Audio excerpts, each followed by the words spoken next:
This is a download from the University of California, Berkeley Art Museum and Pacific Film Archive.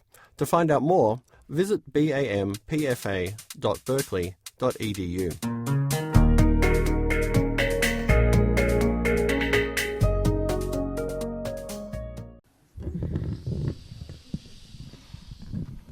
Good afternoon. Thank you for coming in on a sunny Sunday for the third in our series of anniversary conversations that celebrate the 30th year of the Matrix program. We have Larry Rinder and Nayland Blake here today. On November 2nd, we will have Susan Rothenberg in conversation with Michael Opping. And in late January, early February, still to be determined the exact date, I will be here with Paul Chan, who's an upcoming Matrix artist. I want to point out that these programs are made possible by the support of the endowment gift from Phyllis C. Wattis, and in particular, the anniversary programs are made possible by Jane and Jeffrey Green, Joachim and Nancy Bechtel, Rena Branston, James Pick and Rosalind Laudati, Barclay and Sharon Simpson, Penelope Cooper and Rena Rosenwasser, and Doris and Donald Fisher. I'll be introducing Larry briefly, and then he and Nayland will be, well, he'll be introducing Nayland in some form, I guess. Could be 2 words, could be 20, who knows. Larry Rinder is our director, and he's beginning in July of this year, returning to us after serving as the Matrix curator here and the curator for 20th Century Art, and at some point also the assistant director for programs in the years 1988 to 1998. We lured him back from CCA, where he was Dean of Graduate Studies, and previously at CCA, he was the founding director of the Wattis Institute. Somewhere in the middle of all of that, Larry took on New York as the Anne and Joel Ehrenkrantz Curator of Contemporary Art at the Whitney Museum of American Art. I have always thought of Larry as someone who thinks and looks ahead, outside, beyond, to the side, and who brings the rest of us along with him. As the Matrix curator, Larry worked with perhaps the greatest diversity of artists and projects, from Larry Eigner's poetry on the facade of the building to art from the rainforests of Papua New Guinea, and everything in between. With Nayland Blake, he organized the important exhibition In a Different Light, a landmark exhibition here at BAM that considered the cultural resonances of gay, lesbian, and queer experience in a cross-generational context. At the Wattis, he organized another important exhibition, Searchlight Consciousness at the Millennium, that looked at the nature of consciousness and its embodiment in many forms of contemporary art practice. His 2002 Whitney Biennial brought music, performance, and architecture into the consideration of contemporary art practice. And further at the Whitney, a Museum of American Art, he curated its first major international exhibition, The American Effect, which explored America and its perception in the world through work by non-American artists. And for a curator and an administrator, he has been exceptionally prolific as a writer, publishing poetry, fiction, art criticism, essays, of course, and also co-authoring a play with Kevin Killian. Many of his writings on art are collected in the 2006 book, Art Life Selected Writings, 1991 to 2005. It's my great pleasure to welcome Larry here in his first public appearance since becoming our director, and to welcome Nayland Blake. Thank you. Thank you, Liz. Well, by way of introduction, I think in part all I have to say is ditto, because Nayland and I are demographically redundant. We're both gay white men, born in New York. He was born in 1960, I was born in 61, and here we sit. And so, you know, it's we actually have a lot in common in terms of our cultural origins and experience, and we've overlapped at many points in our lives. But I know there are some things that are distinct about you. So I wonder if you could begin by telling us about your childhood and your upbringing, and what happened. We are keeping this to under an hour, right?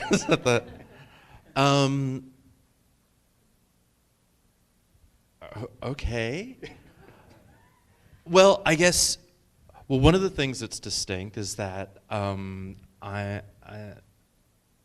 actually from a biracial background or a multiracial background, and And From the Upper West Side. From the Upper West Side, yes. I'm East Village, so. I guess I'm just sort of thinking about this because I started reading Obama's first book, and there's like this weird, there's a bunch of weird overlaps between he has a much better command of English prose than I do, but I think one of the things one of the ways that I really lucked out, I guess, was that I had a lot of distinct experience, but did not have a family background that emphasized its distinction. It always seemed very run-of-the-mill. So I had Native American relatives and African American relatives and English and Irish relatives, and that didn't, but there was never any sort of distinction made amongst them. And I grew up in part next door to a gay couple in the apartment building that I grew up in. And they were another couple in the building, like all the other couples in the building. So it was a sort of funny time where there were all these possibilities, but I guess, and I think this is true for both of us, that we're sort of part of the generation that came after all of those structures, all this sort of structures of identity politics getting built. And we sort of arrived after a lot of that took place. And I know that that's had a big influence on all of the kinds of work that I do. And I feel like that's something that also has been very much the case with you. Yeah. And I guess the other big thing, in terms about being here, Larry and I are really part of a generation that arrived in San Francisco in the art world really in the mid-'80s. That was a whole, it was after sort of the, and those of you who were here all the way through can completely correct me, but my impression was that there was this whole sort of punk energy in the late 70s and into the early 80s, and then there was kind of a lull, and then a whole batch of people kind of arrived at the same time. People who were basically in their early 20s and weren't necessarily from here and didn't really know the rules of the Bay Area art world. And as such, we were able, because of our ignorance, we were able to kind of make up a whole batch of other ways of doing things. And that's something that I remember very distinctly, that I would be around groups of artists from the Bay Area, and there would be a sense of kind of aggrievement in some ways, and yet a sense of kind of futility. And that was something that really shifted after a few years, that people became much more willing to sort of make stuff happen. And I feel like we were both real beneficiaries of that. It's a bit ironic what you're saying, because the first Matrix show that I did of a local artist was you. And it's probably true we arrived here at about the same time, and later I dug a bit deeper than that and looked back into the history, but I think you were the first Bay Area artist that I showed. And that's the thing that's so funny, because really in terms of the amount of time that I'd been in the Bay Area, there were a lot of people who would, so I think there was some feeling of perhaps cutting the line a little bit. Well, I hope not. But why did you come to the Bay Area? You were in school at UCLA, is CalArts. CalArts, And yeah. then what brought you up here? Did you know people? Or? Yeah. Well, I went to Bard as an undergraduate, and then when I got out of there, I realized that I wanted to be like 3,000 miles from my family, so I went to CalArts for a couple of years, and coming out of Cal Arts, when I was graduating, people in my class were doing one of two things. They were either sort of staying in LA or they were moving to New York.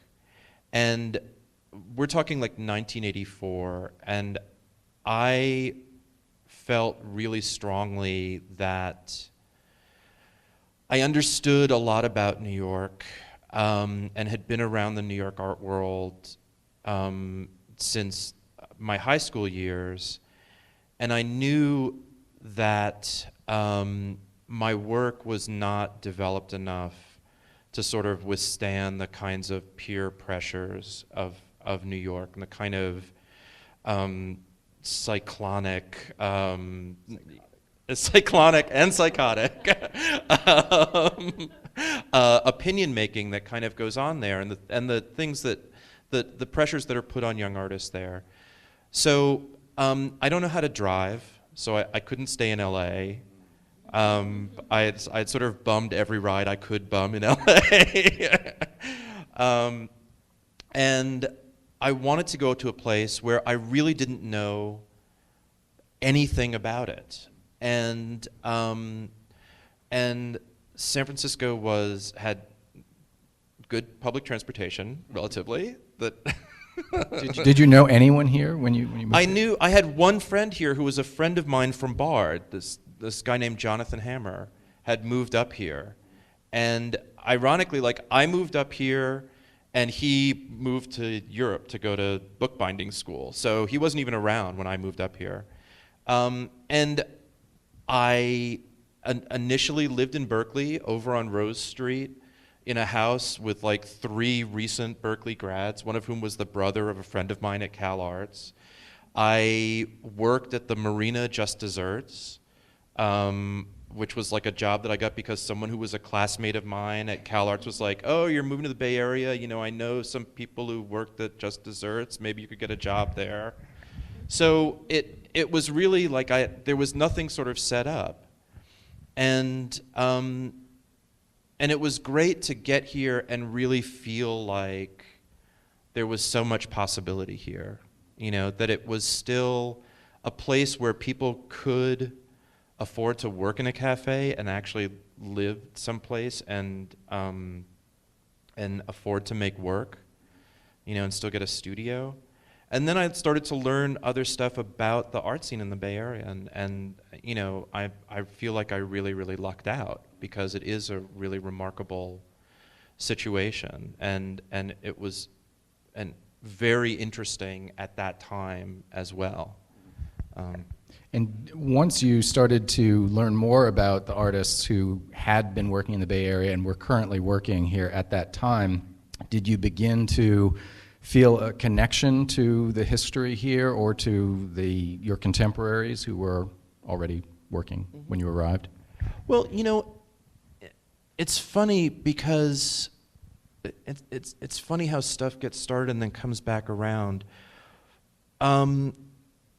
When I was like 13 or 12 or 13 or something, I started like buying art catalogs and stuff. And one of the first art books I remember owning was this book called like 10 American Sculptors that the Whitney put out. It was like this show that they did. And one of the pieces in that show that I kept looking at was a William Wiley piece. And I utterly did not associate Wiley with the Bay Area. Like, I had no idea who that. And then also there was an Arneson piece in that show that I remember kind of looking at. And so I didn't really know much of anything about the Bay Area in moving up here. And then after I was here for a while, it all started to kind of click. Like, I think that really the history of conceptual art in the Bay Area and process art in the Bay Area has a lot to do with the way that I think about making things. And that was really kind of the point of connection for me. I guess the other reason why I moved to San Francisco was it was and still is the gay capital. And that was like a really important thing for me at the time, really trying to figure out what my relationship to anything that might be called gay art would be, which, and perhaps another way of saying it was like, how was my sexuality going to manifest itself in my work? And I guess if I had to say in any sort of like the most reductive things, it's the combination of that notion of object-based conceptualism and a sort of identity exploration. Right. So like Tom of Finland meets William Wiley. Yeah, Kind exactly. of. Yeah. Yeah.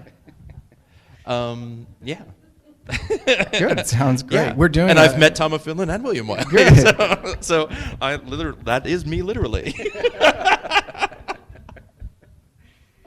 Well, maybe now we can look at some pictures from your first, your first and only Matrix show here, your first exhibition here, and we can talk a bit about that. This feels like Actors Studio, doesn't it? Let's look at this clip. Tell me about it. Okay, so as I said, when I arrived at the Berkeley Art Museum as the Matrix curator, I was coming from New York City.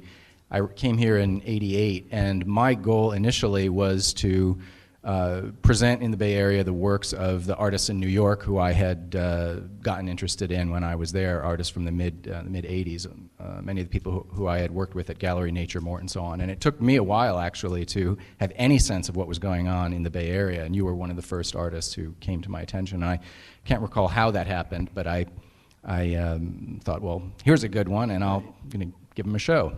Well, I can bet maybe how that occurred, because probably from well, I was working at New Langton Arts, and working with Rennie Pritikin, and well, not Judy Moran, but but had been working with Judy Moran,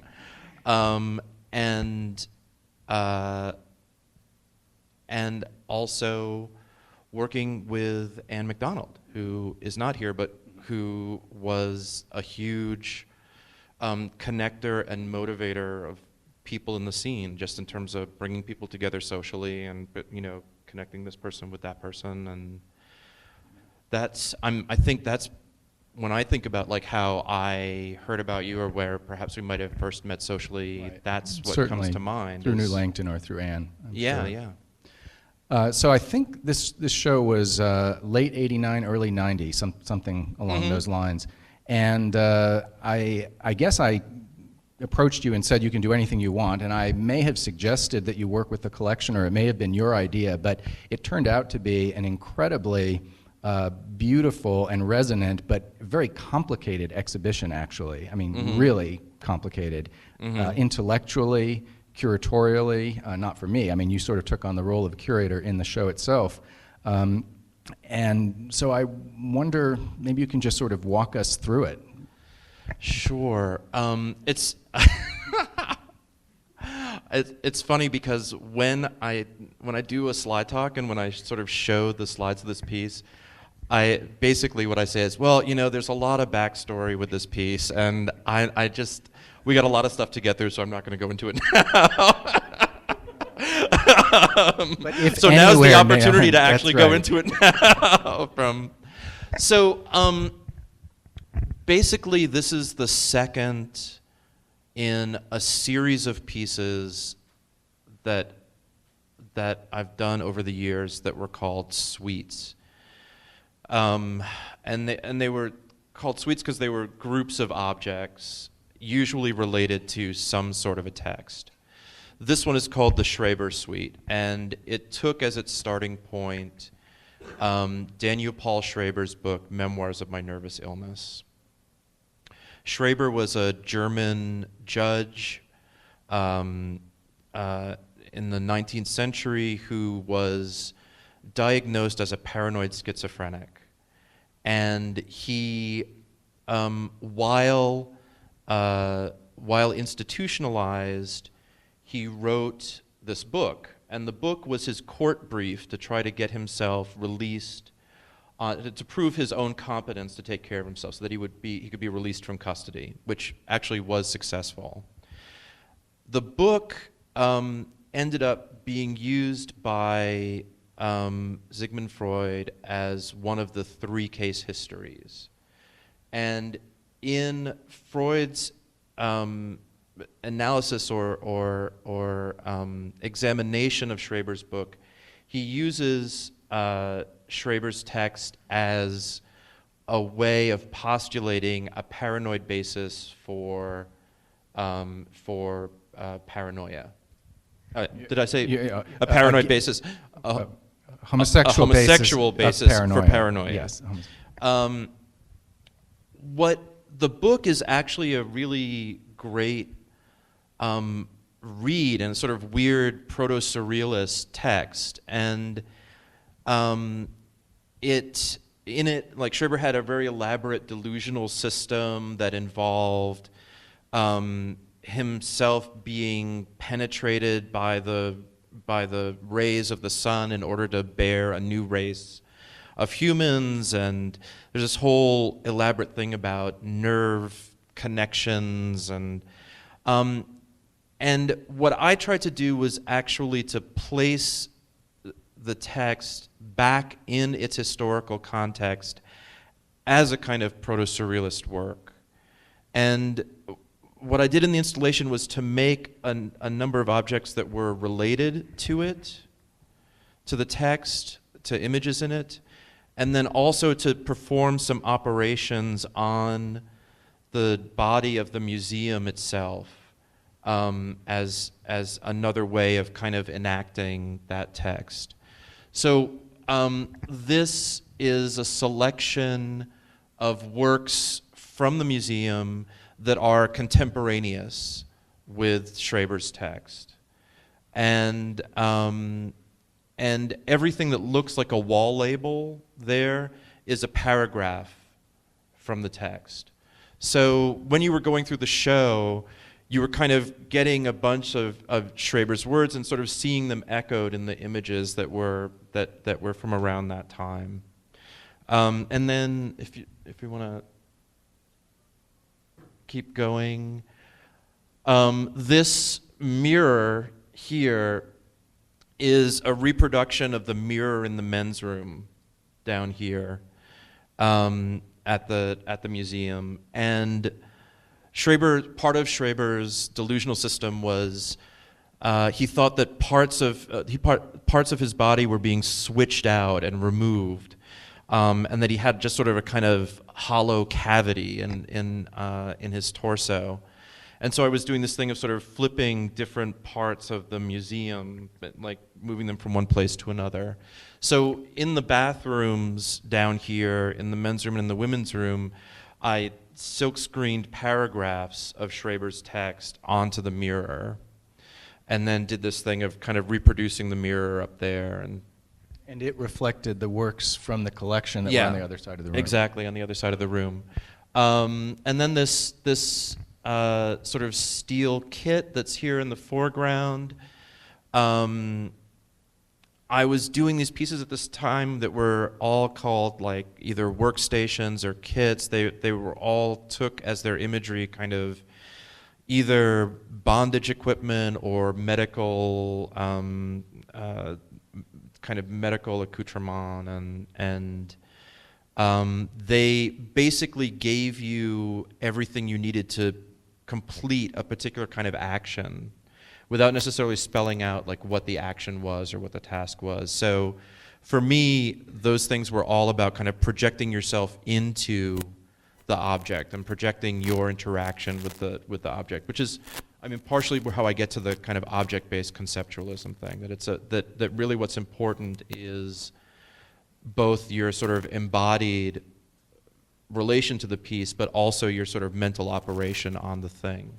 Can I ask a question at this point? So in the context of this particular theme, these restraining devices would sort of probably be imagined as related to medical treatment or restraint or something like that. Whereas in other shows of yours, I think people presume immediately that they have to do with fetish, sexual fetishes. Right. Were these specifically meant to be more medicalized in their thematic, or could they have gone either way? Well, one of the things that's interesting about Schreber's writing is that he talks about things, he talks about physical symptoms in terms of, he would use the term miracles a lot. So the piece that's next to the bathroom mirror is called the head compression miracle.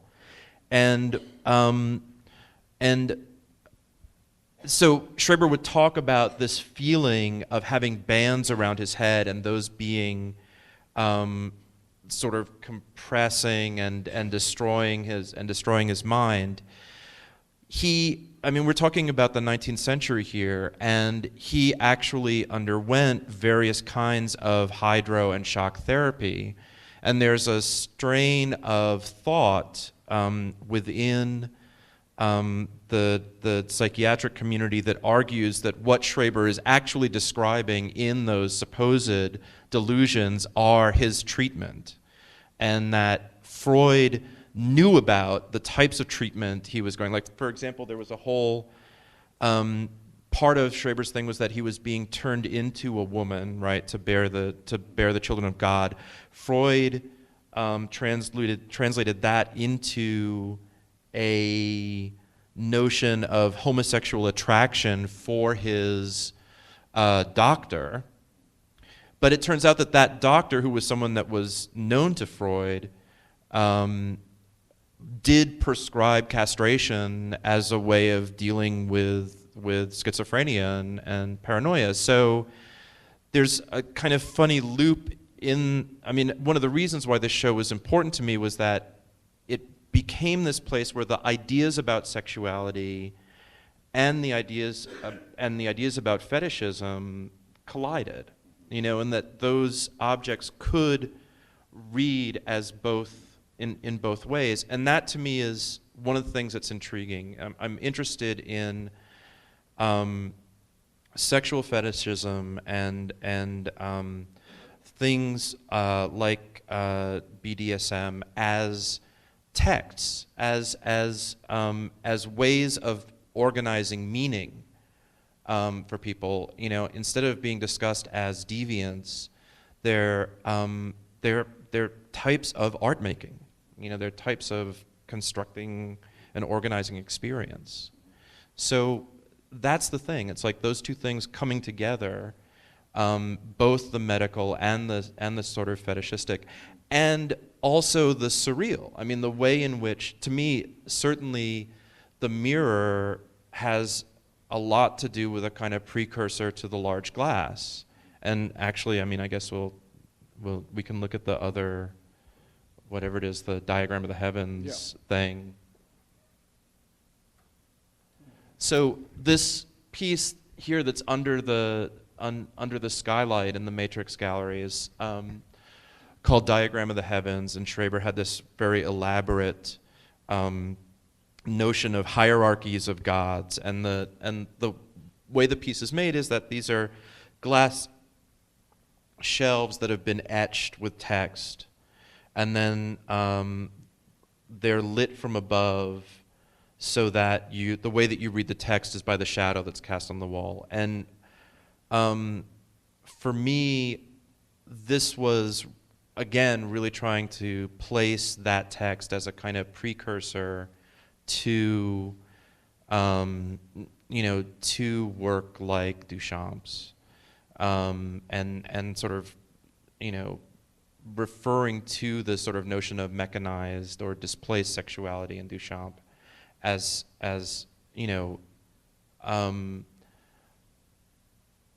not just arising piecemeal, but actually coming out of attitudes and ways of thought that were available not that many years earlier. I think that the Schreber book is published in 1904, I think. Yeah, so we're really, it's barely 10, 20 years earlier. And not only Freud, but Jung and Lacan wrote about the case, Yeah. and these were probably texts that the Surrealists would have had access to, or would have. Yeah. Well, and the text itself, Schreber's book itself actually was fairly well circulated, just as a kind of curiosity. So I wonder if you could talk a bit about the piece that's in our collection, Miracled Birds.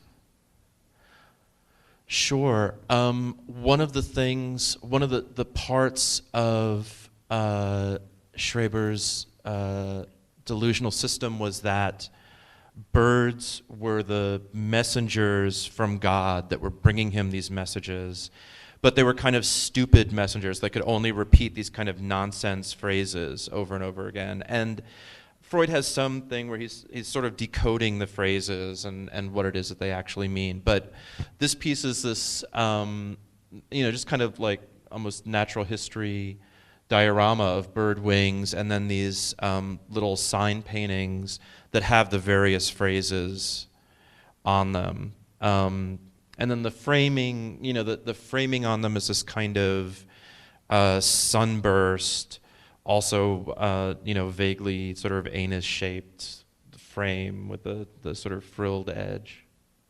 So, Great. So this was again about 1989, 90, and I wonder if you could talk a bit about your sense of the art scene in San Francisco now in the early 90s and how things changed from the way it was when you first arrived in the mid-'80s. Yeah, I think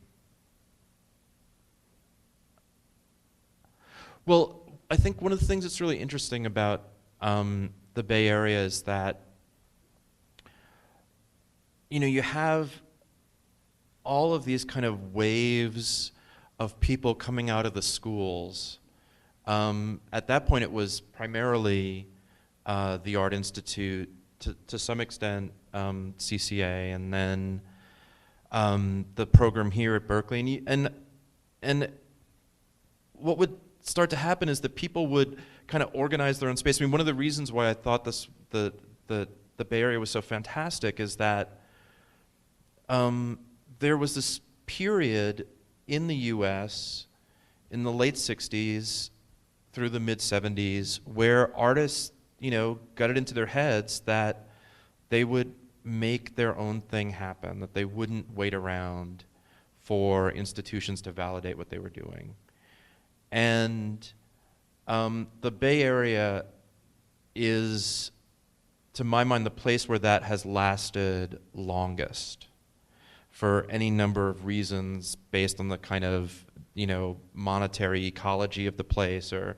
But it was a very natural thing for people to get out of school and look at the situations around them and go like, well, none of this is interesting, or none of this answers our needs. We'll get our own storefront. We'll get our own thing.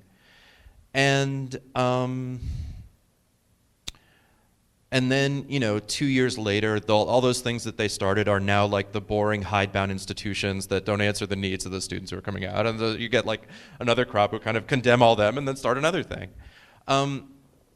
And I guess what had happened, there was a sort of a crop of spaces starting in the mid to late 80s. So that would have been like media and art space and what was Armando Rascon's? Terrain. A bunch of places south of Market. And they had gone, after sort of like 4 years or so in that cycle, they were sort of the institutions. And some of them survived, some of them kind of didn't.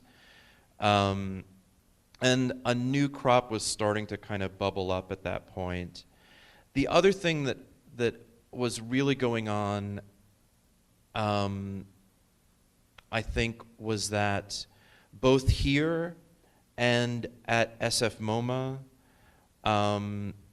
and at the Arts Commission Gallery, there was really an increasing recognition of a younger generation of Bay Area artists.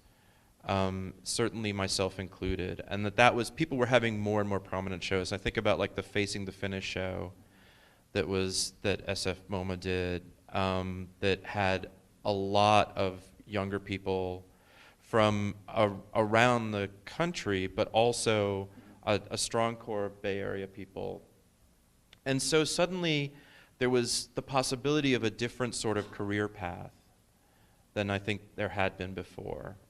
And then on the sort of the sexuality end, things were really moving from, I think, what I would say sort of the generation that was most intensely identified with the AIDS crisis and with AIDS activism into a kind of queer nation generation. And one of the interesting things about that, to me, was that it was much more open-ended in terms of who was associating with who. It was sort of the first time that there was a lot of overlap between the women's and men's communities. There was there was a very different level of activity around that, and really the sort of the rise of queer theory in academia, but also as a kind of lifestyle thing throughout. And I think an instance that embodies a lot of what you're talking about is the Kiki Gallery and what was the place right next door to it? Red Door. Red Doors right next lady. to each other. So on the one hand, you have this very sort of new generation queer aesthetic art gallery, and then the hottest lesbian place, hangout place in San Francisco that shared a backyard. Yeah. And can you talk a bit about that time and when? Yeah. Well, I mean, there's a lot of folks here who knew Rick, and Rick Jacobson was the guy who started Kiki. He did not have an art background at all. He had been very involved in AIDS activism and event organization, like putting together benefits or promoting parties or things like that. And at a certain point, he sort of decided that he kind of wanted to do a gallery. He'd always really liked art, but he wasn't trained as a curator or anything like that. And Kiki was very much his,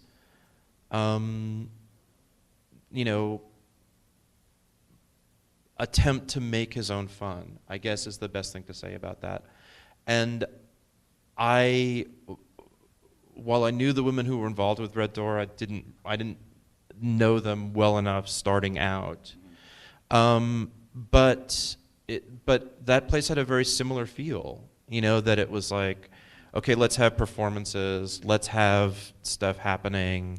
These were tiny spaces. You could fit both of them in this space like 4 times over. So if you did an event and like 6 people showed up, you had a full house, right, Kevin? I mean, it's like a lot of, Kevin's plays, it was basically, we were 1-to-1 audience to cast, usually kind of getting up and sitting back down in the midst. There wasn't a lot of off stage in Kiki. But to me, the guiding spirit of that was so much that it wasn't looking to a kind of outside authority, and that it was willing to be, that Rick was really willing to be irreverent. I mean, the first show was called Caca at Kiki. Doing the Sick Joke Show, which was the AIDS humor show, was an amazing thing to do, and so different than the sort of previous generations, like, to sort of attack the kitsch of AIDS culture at that point was a huge deal, because so much of San Francisco was embodied with the kind of like reverence around all of that, up to that point, and genuine mourning up and things like that. Yeah. And I mean, Act Up San Francisco was like kooky anyway, but aside from that, and I think that was one of the things that really attracted people to the space, because you didn't know what was going to happen, and it was very much Rick's taste. But his taste was very much about facilitating other people's fun, And another show that was very important at the time, that took a sort of a different stance towards gay identity and culture than the sort of the prevailing activist model was the Against Nature show in L.A. A different, somewhat different approach than Rick's approach. Can you talk a bit about Against Nature? Yeah, Against Nature was this show that Dennis Cooper and Richard Hawkins put together at LACE, Los Angeles Contemporary Exhibitions. It was a nonprofit space there. And it was actually one of the first shows that I was in LA. It was almost entirely, I think it was all sort of gay men. I think it was all men. Yeah, I think it was all men from New York, Chicago, LA, and a couple of people from San Francisco. It was sort of willfully dandyish and kind of provocative, really not earnest. And I guess maybe, it may not be clear to people who are younger, but when I was in grad school, if someone said to you gay art, the only thing that was comprehensible was kind of beefcake paintings.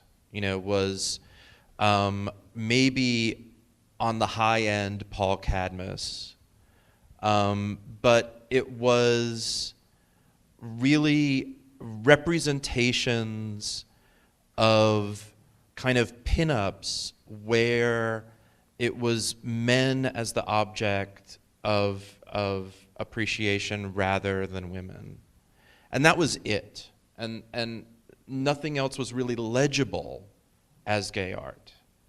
And that was one of the things that shows like Against Nature were trying to shift around. And certainly it was one of the effects of the epidemic and the types of people that it hit. That really changed the possible representations of homosexuality in visual art at the time. But it was really a sea change. I mean, I think that's not even possibly visible at this point. And then you went on, I think after Against Nature, to curate a show at New Langton called Situation. Yeah, there was a show in Chicago in between, and I'm going to forget the name of it, unfortunately, with, again, a lot of the same artists. And then I was working as the program coordinator at New Langton Arts, and I put together a show with a woman named Pam Gregg, thank you, from LA, called Situation. And that was really we were really thinking of it as sort of the third in that series, sort of the next link in that chain. And that brought together a bunch of people from here, and then a bunch of people primarily from LA, a couple of people from Chicago. But that was men and women at that point, right. And there had been a number of other shows, Harmony Hammond's show earlier on, and even going back into the late 70s, shows that are now almost forgotten historically, that did begin to look at this territory. The show at the Women's Building, I forget who was the curator of that, but there were a number of attempts to begin to look at this. Dan Cameron's show at the New Museum. But it must have been around '94 that I came to you with the thought of doing something like that at this museum. Yeah. And my inspiration was specifically the energy that I saw at Kiki and the ebullience and the creativity that seemed to be flowing around the queer community of San Francisco. And I saw that while it was tremendously active and energetic, it was an incredibly small community in a way. There were, 50 people who were the audience and the artists at that place. And I thought, rather than think of the museum as just a place that looks, retroactively at history, let's try to engage it. Let's plug ourselves into the present. And I came to you with this idea, and you said... I guess I said yes. No, you Since we said did- no. Oh, did I say no? You said no, yes. Oh my God. Well, so now you're going to remember this. So Yeah. okay. Well, I said, you were very, very, very astute, I think, and you had a much better sense of the recent history of exhibitions dealing with this kind of material. And you said, there have already been, you had just done Situation, Against Nature had just happened, and I think you were a little bit tired of this kind of exhibition, frankly. But you did say, now, here you are at the museum, and why don't you take this opportunity to do something that these alternative spaces can't do? And that is to look historically, to look multi-generationally. You can get loans of a Duchamp or a Demuth or whatever. So that was one of your proposals, which turned out to be the core of our show in a different light. That's right. Yeah, actually I do remember that. I think it was partially, one of the things that I often found frustrating about the Bay Area was the way in which it's a very, looked at from above, it's a very diverse locale, but on the ground, so often those communities overlap and never touch. It's like they're various wafers. And it was one of the things that was frustrating to me, because I was like, here is something that's going on that isn't going on anywhere else in the nation, that's more important and more sophisticated than what's going on in New York. And yet people, a certain strata of people in the San Francisco art world continually bemoan the fact that they're not as, that it's not as world class as New York is, or it's not as good as LA. And it's like, here's the thing that's in your own backyard that's amazing, that's so much better than what's going on at all of these other places. And how to, if it keeps getting defined as a gay thing, you're not going to see it. You're not going to be able to make the connection to your own experience. So yeah, that's right. I do remember that now. And which is proof that when you go out on a date with somebody, always never kiss on the first date. It's like, hold out a little bit, you get something a little bit better. Your comment about don't just make it a gay thing too is relevant, because you said, if we're going to do this show, let's not have gay in the title. Let's try to make this not just about art that gay people make. Let's look for something a little bit more profound, and something that's really embedded in the culture in a more profound way.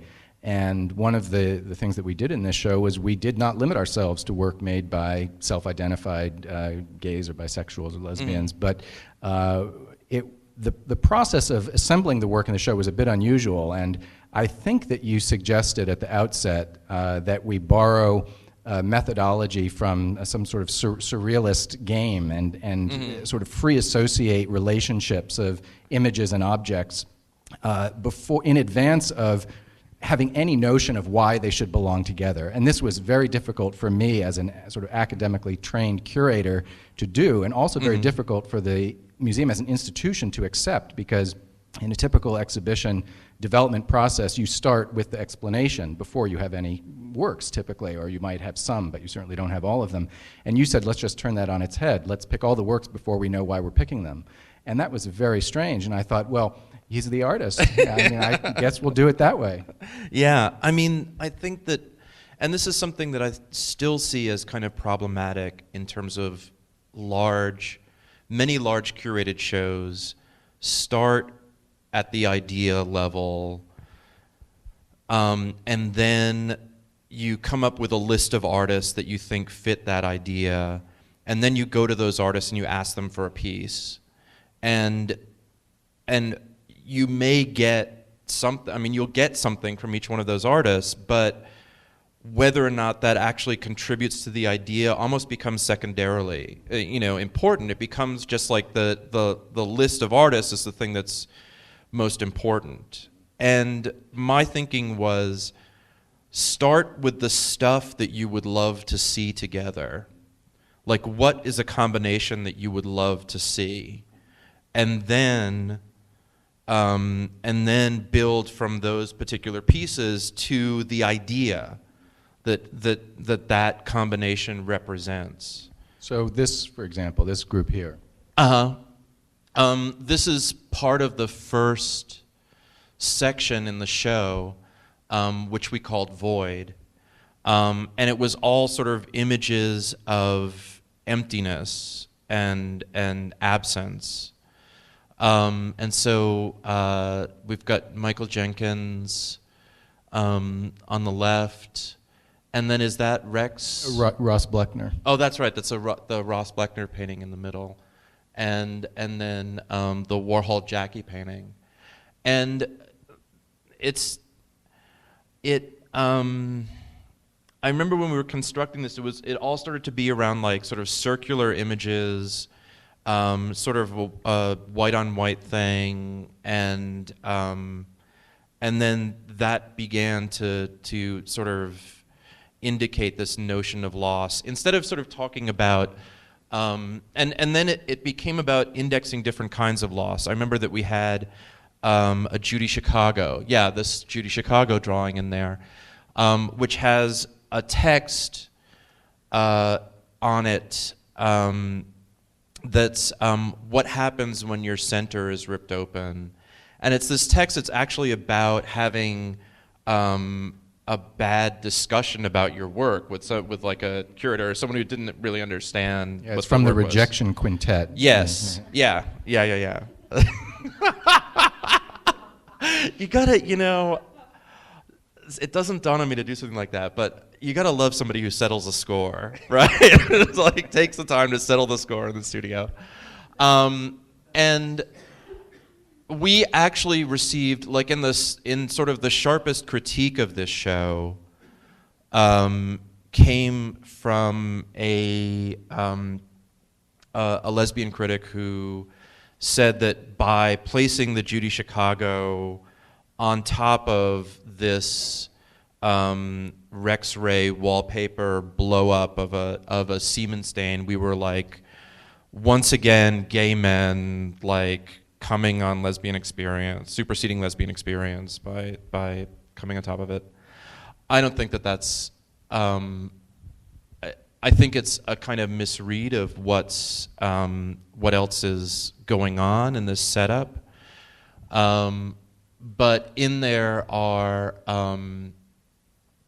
the Richard Hell and the Voidoids cover, Blank Generation, with him wearing this T-shirt that says "You make me," and then there's a blank drawn underneath it. There's a Judy Bamber painting of a canned raspberry. That's again a sort of somewhat fragile sort of vaginal image, and then there's it's Peter Nagy. Yeah, this Peter Nagy sort of collapsed logo carcoma thing. Were you at Nature Mort showing those? Was I? Yeah, when those works were being shown. Well, sure. Well, I was hanging out at Nature Mort. Yes, I wasn't. I was just there. I was. Okay. I was like hanging out in the back room. Yeah. All right. And then Zoe Leonard and David Wojnarowicz. And so the thing here was about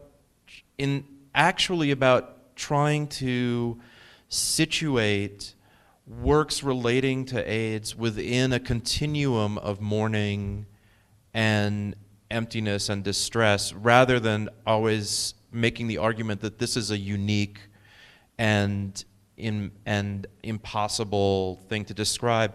And I guess to go back to the Judy Chicago thing, and to me, an underlying theme in this show was that for a generation of gay male artists, the feminist work of the early 70s was crucial in constructing a kind of library of a way of inflecting an emotional life of material process that had not been present in American contemporary art previously.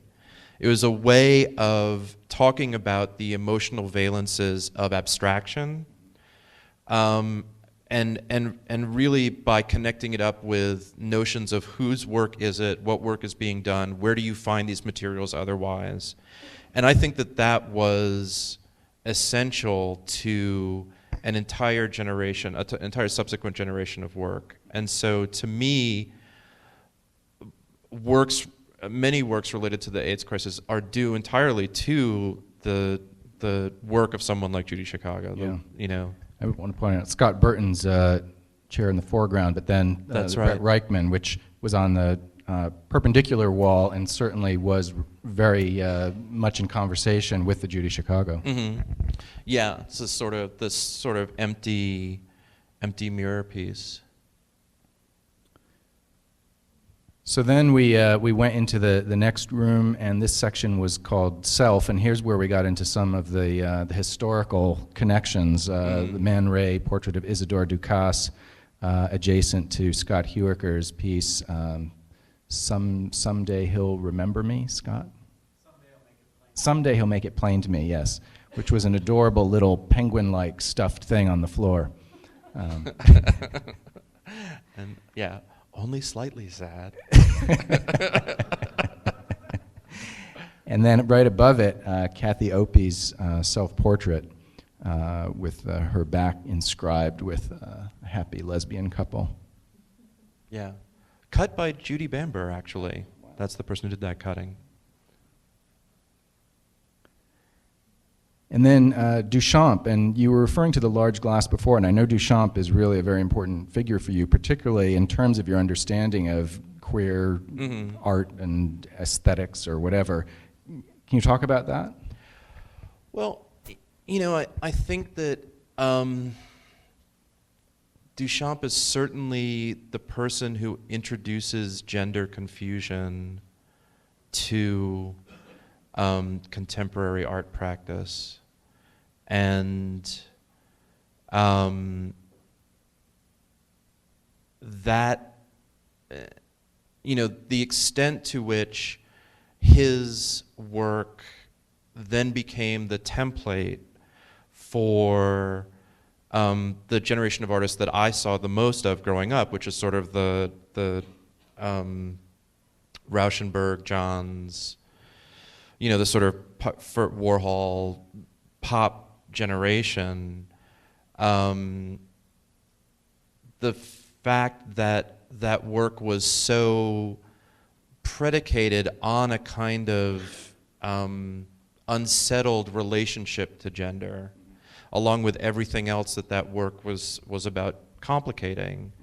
And it's interesting, I mean, there's absolutely no reason why it should be, right? Because there's plenty of other artists of that period that were just as emphatic about reminding you of their heterosexuality and the sort of normative nature of that. Yeah, Duchamp remains kind of a key figure. In your essay, in A Different Light catalog, you also talk about the way in which he opened up sort of the possibilities of the abject and a refusal of mastery, and that just opens up this whole universe of practice in terms of method and object that hadn't existed before. Yeah, and a way of kind of decoding the material world that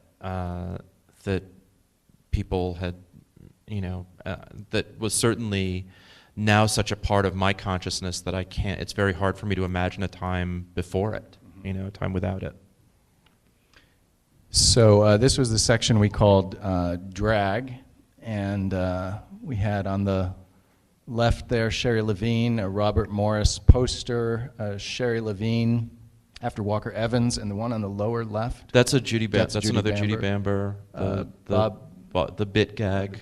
And the Bob Gober plywood, and then on the far right, Nan Golden, David at Grove Street. This Bob Gober is one of the pieces that doesn't get shown around that much. These plywood pieces are not what one first thinks of when one thinks of Bob Gober, but they're very interesting. It looks like a sheet of plywood, but it is a studio-made sculpture. Yeah, and that actually goes back to the Duchamp thing. Is that this? I mean, this is in some ways, this is a sculpture in drag as a ready-made, and the fact that it's about this sort of elaborately crafted woodworking that is presenting itself as this kind of butch, off-the-shelf material, and this kind of ubiquitous building material at this point. That I think it's one of the reasons why it doesn't get shown is that it doesn't have it doesn't have any of the sexiness of so many of those other pieces. Not overtly, anyway. Mm-hmm. Well, I'm going to fast forward a bit now so we can get to Yeah. your recent work, and maybe you can tell us a bit about what you've been up to. Sure. Actually, it's funny. Recent.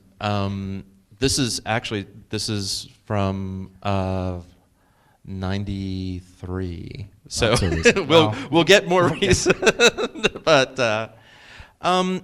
basically in '96, I moved back to New York. I was then okay with no longer being 3,000 miles from my parents.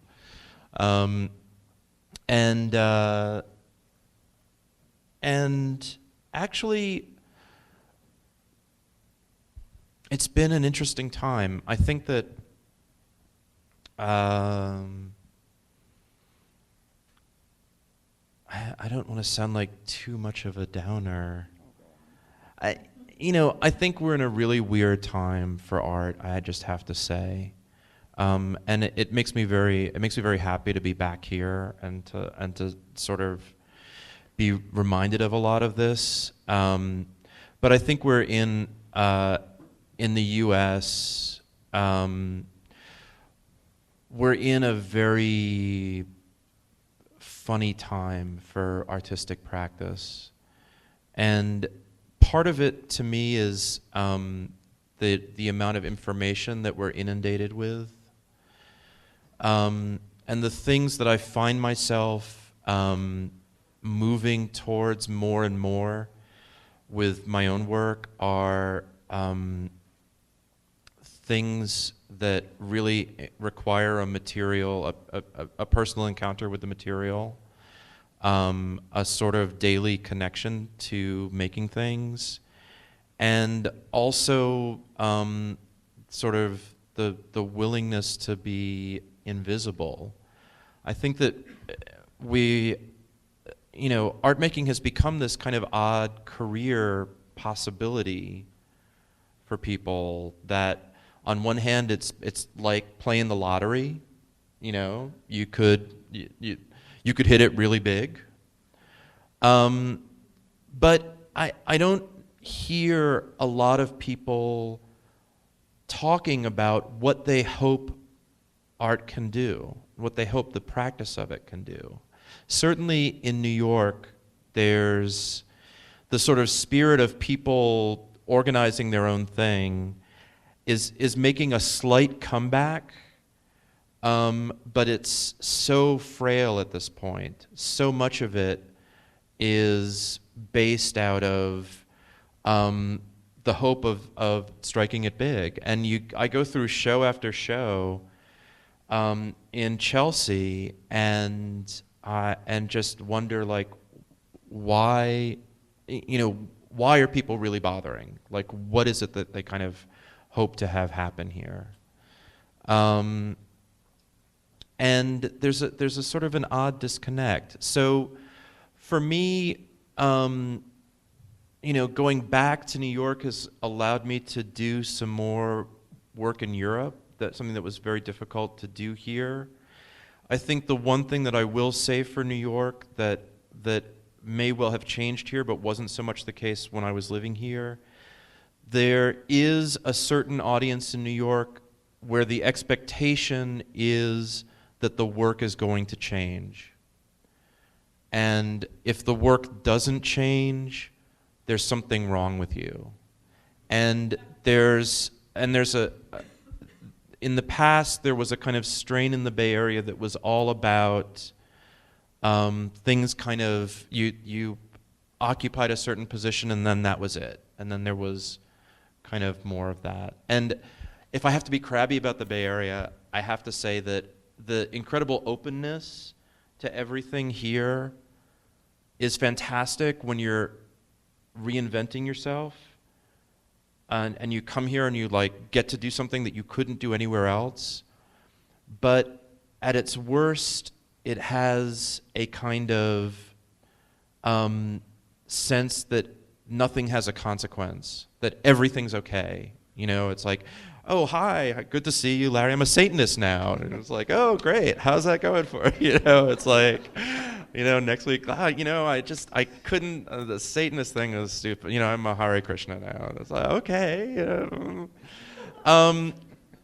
And I got to say that, you know, my boyfriend Philip and I got back to New York. And like the first week that we were there, we were taking a cab, and the cab driver was like going off on this thing that was like, I can't stand, like this guy across the street, and he was wearing some kind of a shirt, and he was going off on people who wear these kind of shirts, and you know, who even knows what the hell this rant was? And we looked at each other, and I just said, thank God we're back in a place where people have opinions. You know?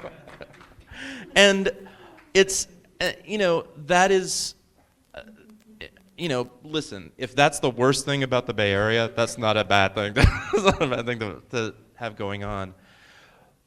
Right now, in New York, it's like the market has just triumphed over almost everything. It just feels like the only index.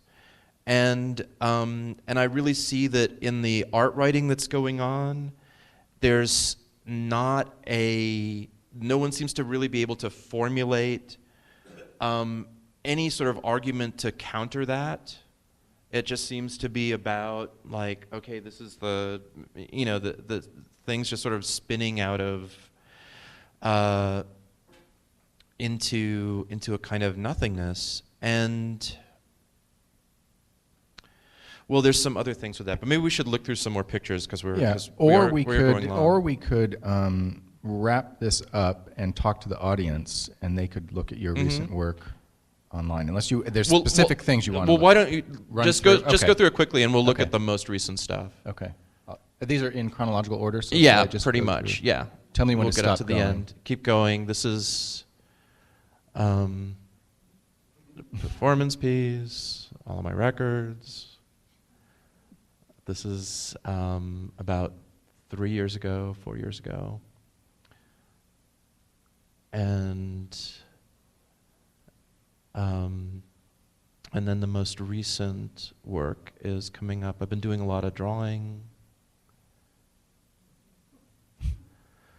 And then these are kind of the most recent pieces. This is from, you actually go through these because these are, it's a little hard to see.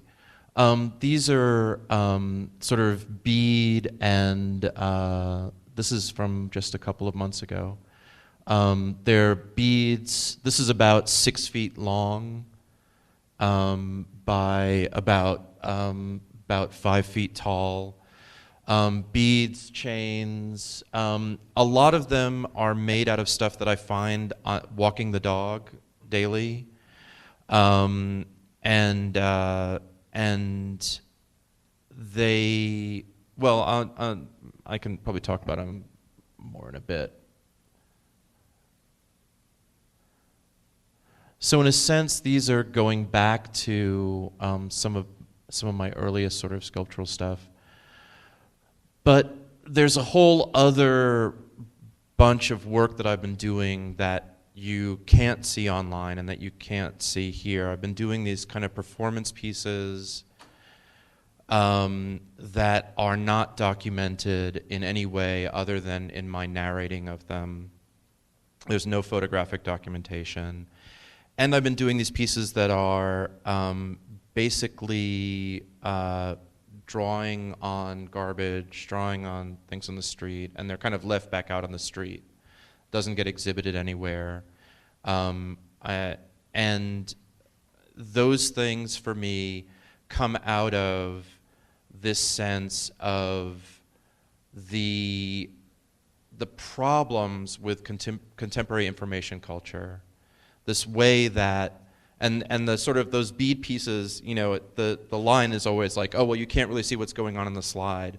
That's, in some ways, that's kind of deliberate. They're about trying to reprivilege the relationship to the thing one-on-one. We live in a situation where it seems so like, oh, you can, if you want to find out what's going on in Sao Paulo, you Google it, and then you get this thing. And it sort of seems like, yeah, that's what's happening there. I am really interested in making work right now where it kind of gets said that, well, you had to be there, you know? And I mean, the joke about this whole evening is that, right, well, you kind of had to be there. And luckily a lot of you were. But to me, that's a crucial thing that we've really lost. And in losing that sense of that any moment in art history is retrievable, that the practice of any artist is immediately indexical, it means that we don't work for anything. It doesn't, if you can get it at any time, then it doesn't matter that you are wherever you are right now, because, oh, 5 days later, well, I missed it, okay, well, 5 days from now I can still get it. And that, to me, is exactly the thing that art can combat. It's about the unique encounter with the thing, with the situation, and that's not reproducible. And I'm really interested in exploring those places where there's not an exact transmission from one thing to another, that there is, where we really look at the loss so that we start to once again value the uniqueness of our experiential encounter with the things. But at the same time, you're a blogophile, and your current show, or the one you're about to open, has an internet component. Mm-hmm. So you're definitely not a Luddite in the midst of all of this. Right. But that's the thing. It's that I've always thought of myself as a kind of radical formalist. And in that, I think that you should use the form for the thing that it's suited to.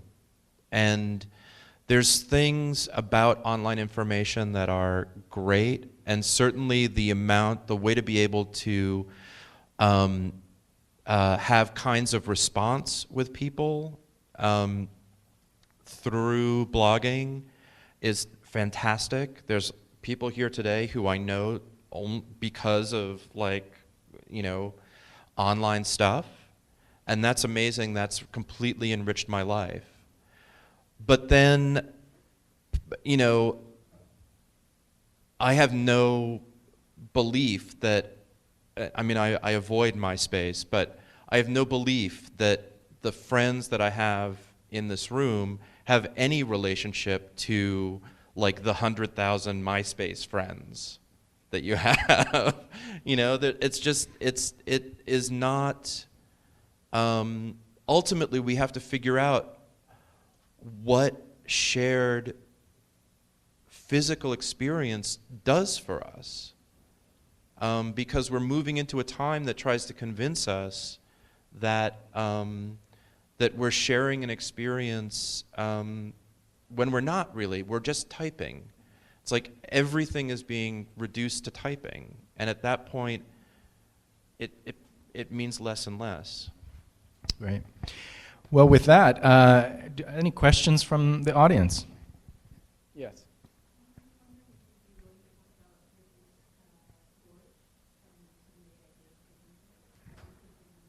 The question is about the piece Gorge. Sure. It exists, this is a piece that exists in 2 states. It exists as a videotape. It's a 1-hour-long videotape where I am being fed for an hour.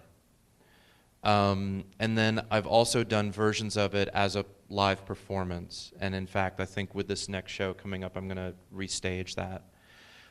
In the live performance version, I'm seated in front of a table full of food, and there's a sign on the table that says, "Please feed." And during the course of the hour, the audience is free to come up and feed me, and I will eat whatever it is that they feed me over the hour. To me, both the performance and the tape are much more about people's viewing experience than it is anything that I'm enacting. First of all, it's a rare thing for us. We eat in each other's presence all the time, but it's really rare to watch somebody eat. Like if you're at dinner with somebody, you don't sit there and watch them eat. It's really rude. So to sort of have the opportunity to watch someone eat is one thing.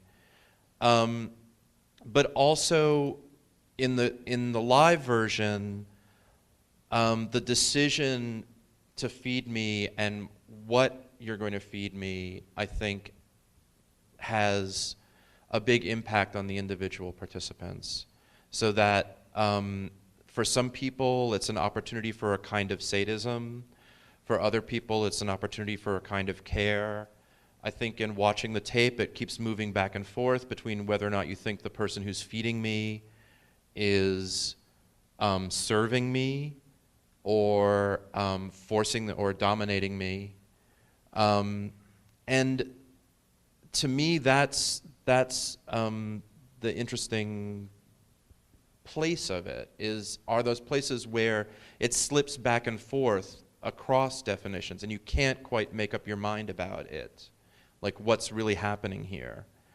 The other thing I should say is that in the videotape, I'm being fed by one person who is a visibly African-American man, and I'm shirtless, he's shirtless, so there's some question about, but the way the frame is set up, his head is kind of cropped out of the frame. You don't really see his face ever.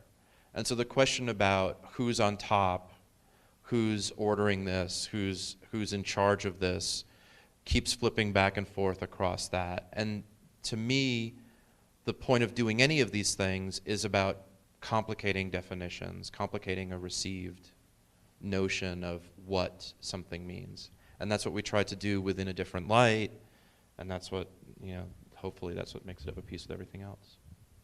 Yes, in back.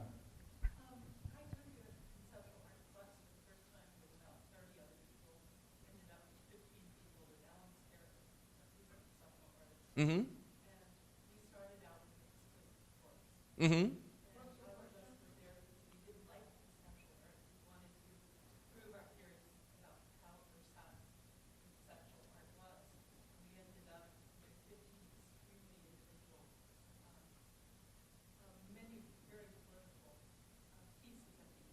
Mm-hmm. Mm-hmm. Performance art pieces. And what you said about New York scene, you're seeing all these shows, but you don't see any real coherent idea. Mm-hmm. Or I don't know if that's the exact phrase. Mm-hmm. A coherent impetus. Right. Going toward an idea. Mm-hmm. For these shows. How do you see conceptual art in this incredibly, we're going into a depression, we're in a depression. How do you see conceptual art moving through this period right now? The question is, in looking at correct me if I'm wrong here, but in trying to think about notions of conceptual art, given the current economic climate, what's the relationship to that practice now to particularly thinking about the contemporary art world? And I guess we live at a time where those practices are available to people like any other art material. I don't think that conceptual art has a distinct political identity anymore. We live in a time where pieces of conceptual art can sell for, have been recuperated as economic agents as well as any other sorts of practice. So the argument that initially fueled a lot of that practice, that this was something that stood outside of the market, has to some extent collapsed. But what that means is that the onus is on any of us who are practicing artists to think quite specifically about what we imagine the life of the things we make to be. And that's, it's one of the things, the reasons why I've been doing this sort of stuff out on the street. It's anonymous. It's not, maybe someone comes across it, maybe they don't. And it's not geared towards like bolstering my, location, or, my economic whatever. It's about, in part, it was about me walking around the street. It actually started because I was walking to my studio and I kept passing this futon that someone had thrown out. And there was this stinky futon that was there for like weeks on end, and I was crabbing about it. And like, why doesn't somebody clean it? Why doesn't somebody do something about that?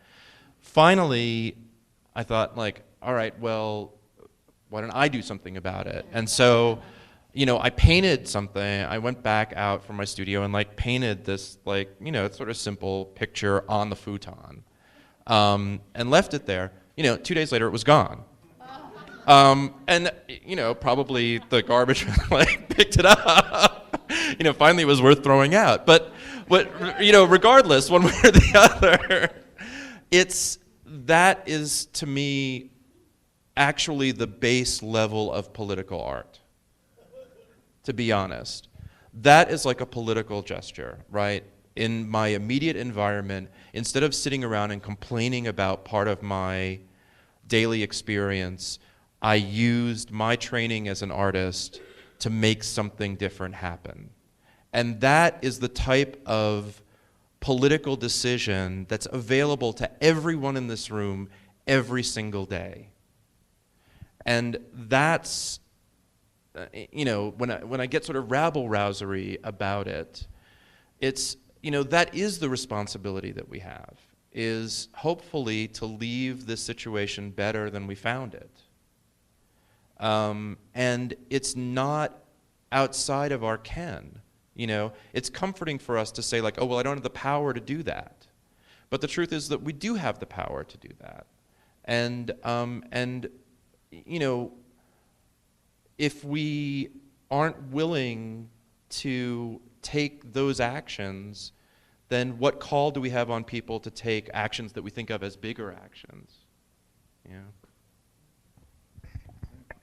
Thank you. Let's take one more and then we'll wrap it up. I know we've gone over, but I'm grateful for the time. So thank you, Nayland. Sure.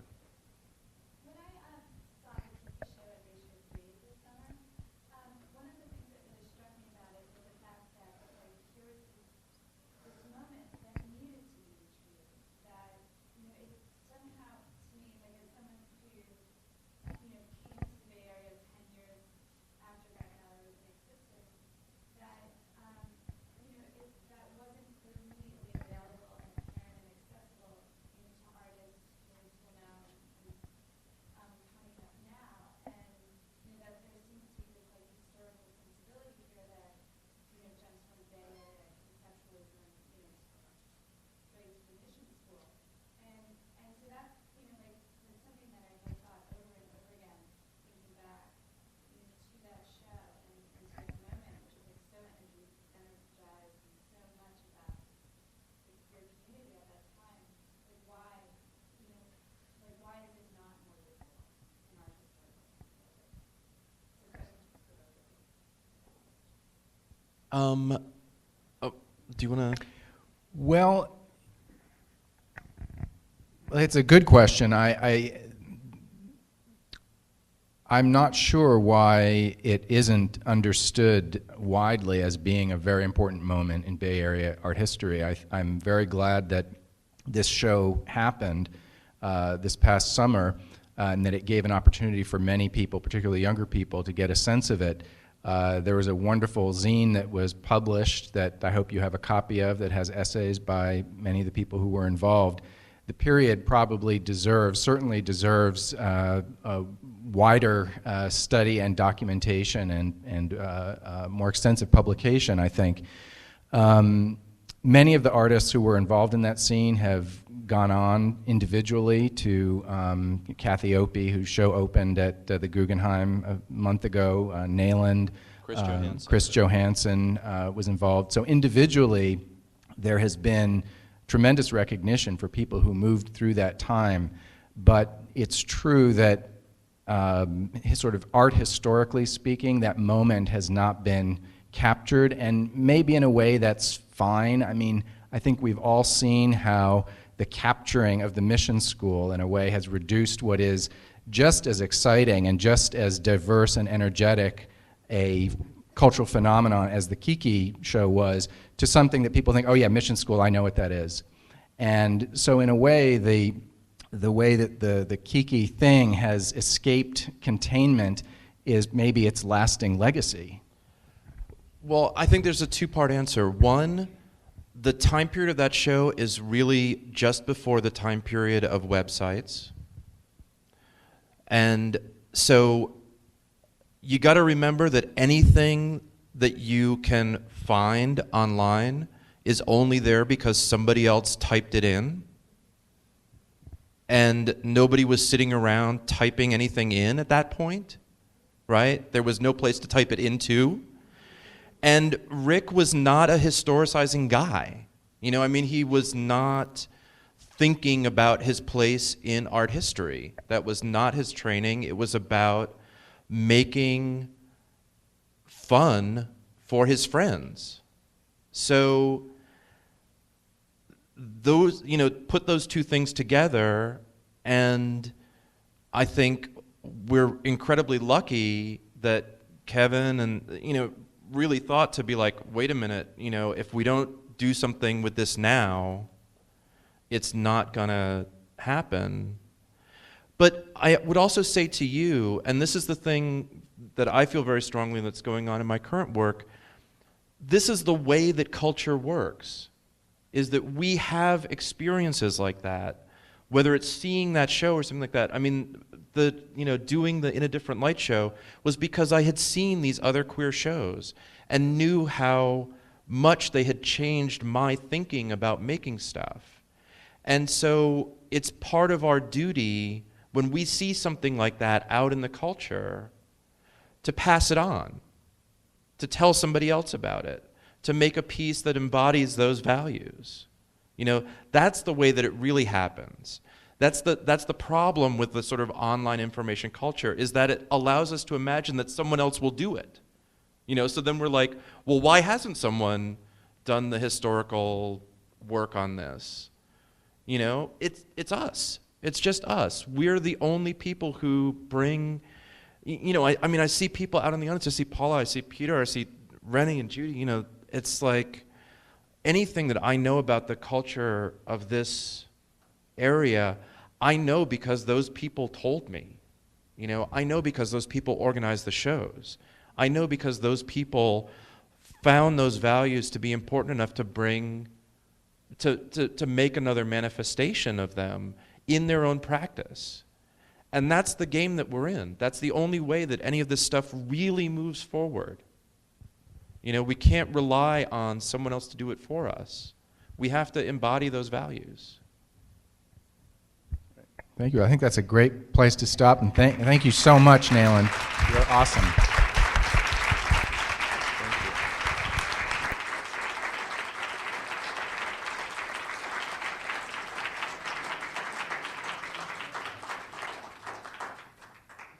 This is a download from the University of California, Berkeley Art Museum and Pacific Film Archive.